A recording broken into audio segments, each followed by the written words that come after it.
Hello everybody and welcome back, and it's the day you've been waiting for. We talked about Reach VR not too long ago, a couple of weeks maybe, but now it's time to talk about Thief. Different embargo, different day, and we're here to talk about this stealth-focused PSVR2 and other VR platforms as well, game that's coming out at some point in 2025 apparently. I don't know the release date, they did tell me, maybe it's out by now, by the time we're recording it isn't. So, before we get into this, only 25% you are sub to the channel, so please feel free to do so, and thank you to our patrons and members who are all on screen right now. I gotta say thank you to every single one of you as well, because without you, I wouldn't have been able to go down to London a couple weeks back and play Thief and Reach for the first time.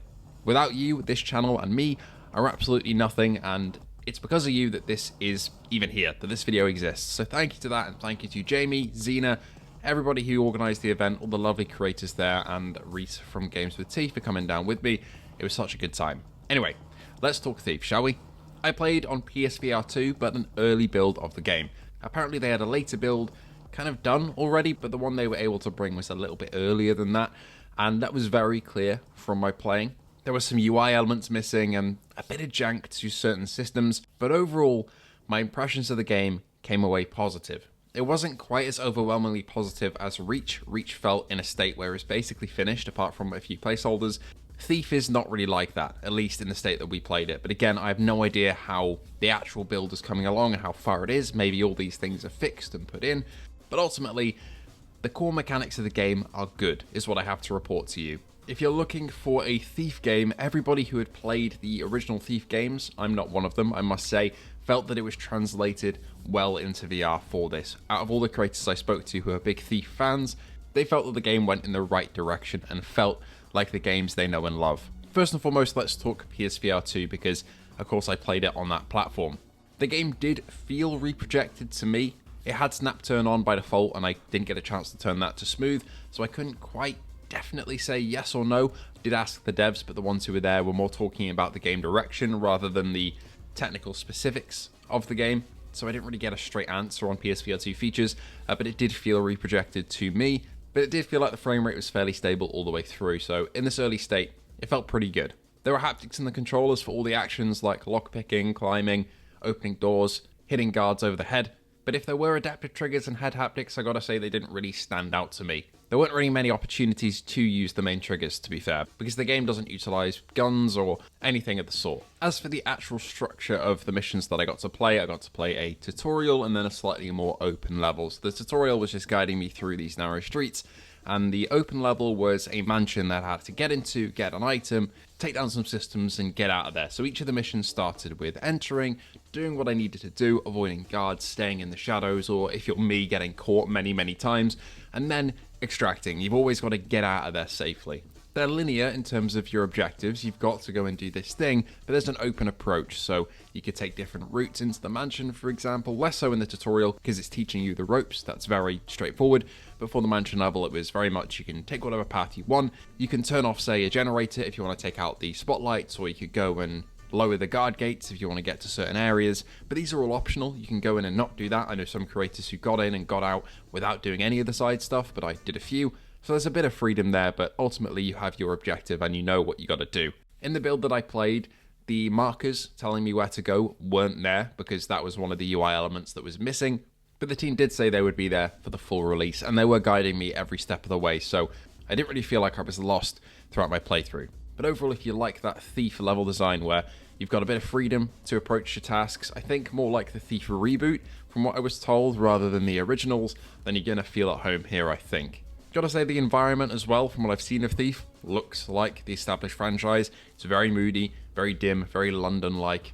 The assets look lovely here. The resolution, I would say, maybe wasn't maxed out. I spoke to the devs and they said it was maxed out, but it just felt like in the middle to far distance it was a bit fuzzy. I don't know whether or not this is due to their anti-aliasing solution that they're using. Sometimes we see that with fuzzy objects in the distance, but it did look good, definitely. But it's just that like far away stuff felt a little bit muddy to me. But don't take my word as absolute gospel there. I need to obviously get my hands on the full final game and things can definitely change there.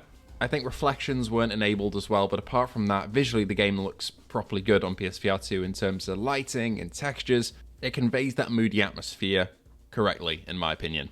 And visually I think Thief fans will be happy. From what I gathered from Reese, who went with me, who's a big Thief fan, I believe the voice actor for the character Garrett is back, which is great to see for fans of the game. Not for me, I haven't played any of the Thief games before this, so I didn't get a kick out of that, but I'm sure you will if you like the franchise.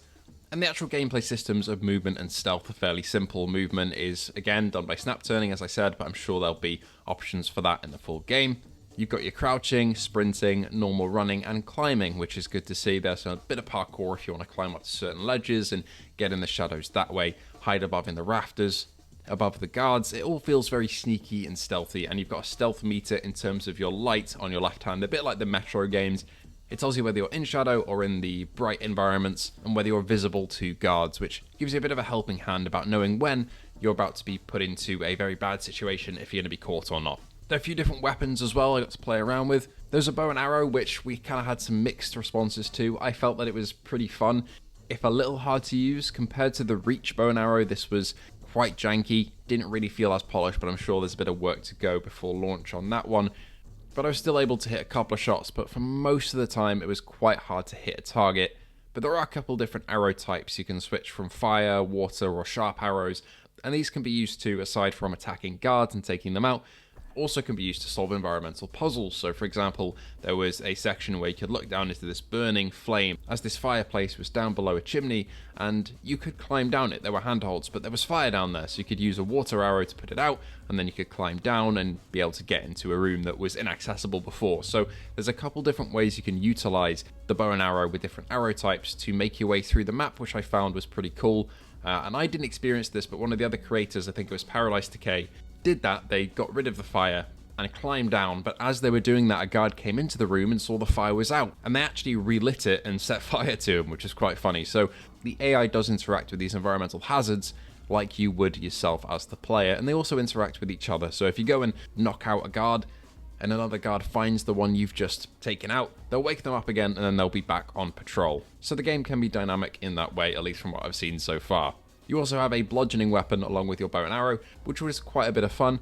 Felt a little bit floaty, like it was not lagging behind, but had simulated weight to it, but didn't feel quite right.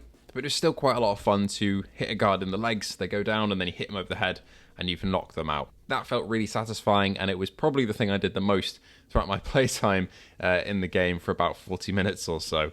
But these stealth takedowns are the crux of the game, as you can clear pathways and make sure that the guards are out cold so they don't catch on to what you're doing. There are some guard types that can't be hit once they're alerted though, like heavies, and if they hit you, it's a one-hit kill. I did find that a couple of times I got caught and there wasn't really anywhere for me to go in that mansion level. I was just kind of sprinting around until I got caught and then got reset back to the last checkpoint. But I'm pretty bad at stealth games, so I'm sure you'll probably be fine. Of course, if you'd like to distract the guards and get past them, you can throw items, and the throwing for the most part felt pretty good. There were one or two times where I'd throw an item and it wouldn't quite throw the way I wanted it to, but I'd say like 90% of the time I'd toss an item one way, the guards would catch on to it, would go over there and leave me free to enter where I wanted to go if they were guarding it previously. You can use all sorts to throw as well, from pieces of armor to bottles to pieces of bread, which I utilized later on when I was really desperate. You can use everything at your disposal to try and get past the guards in a stealthy way. Lockpicking is also a big part of the game and feels really good to do. We couldn't fail it in this demo, but I think in the full game there is a fail state for it, so if you mess up the lockpicking, and for example there was a guard sleeping by the lockpicking area that I had to do, if you failed that in the main game, the guard would wake up and catch you basically. So it adds a bit of stakes to lockpicking different areas. You have a sort of eagle vision, like in Assassin's Creed, that you can use to see these lockpicking areas and see wires for power and see guards, so that allows you to get a bit more information about your surroundings when you trigger that by putting your hand up to your head. I was quite impressed by the fact that the lockpicking mechanic keeps your progress as well.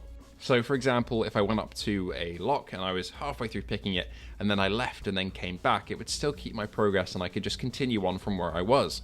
And this mechanic felt quite tactile and fun to do, so I appreciate the work that's gone into that, and that felt pretty polished to me. There are also little secrets that you can find, like paintings that'll have a secret compartment behind them that you run your hands around and the haptics will go off, showing when you get closer to kind of triggering the secret mechanism to open them. There's one of the tutorial levels that the devs kind of nudged me towards, and those are cool little details to have as well to reward you for exploring, which I did quite like. From what I've said in this video, it kind of sounds like everything is kind of polished in there aside from a few little things. And to be honest, it did kind of feel that way, but I think overall it just felt like a less cohesive experience than Reach. Obviously, it's a bit of a weird one having these games back to back because you do compare them. But this felt in a bit more of an unfinished state. Some things did go wrong for other creators who managed to break the demo. From what I heard, for me, I managed to get through it completely fine without anything going really wrong, but just little things like some of the throwing mechanics not feeling quite right, or the weight not feeling quite right with the bludgeoning weapon, or the bow and arrow feeling a little bit janky there with trying to pull back and make some shots. And the missing UI elements made it feel that tad bit unfinished because, of course, it is an early build. The fundamentals in there, though, are a lot of fun, and as somebody who doesn't really enjoy stealth games a lot of the time, I did find myself enjoying the sandbox of this one quite a lot, so I'm looking forward to seeing how I find the entire game in its entirety. I don't know whether or not it's still going to be slated for 2025. I think if it was released in this state, obviously people wouldn't be that happy, but again, it is an early build that we were playing ahead of time, so I'm sure it's a bit further along in the production process by the time this video goes out, and perhaps we even have a release date now, who knows. But yeah, that's my final sort of thought for Thief, is that some of the areas, again, had a bit of jank, lacked a bit of polish, and I want to see those patched up. But the core fundamentals here are fun, and I hope that they can polish the rest of the game around that to make it a really great VR package.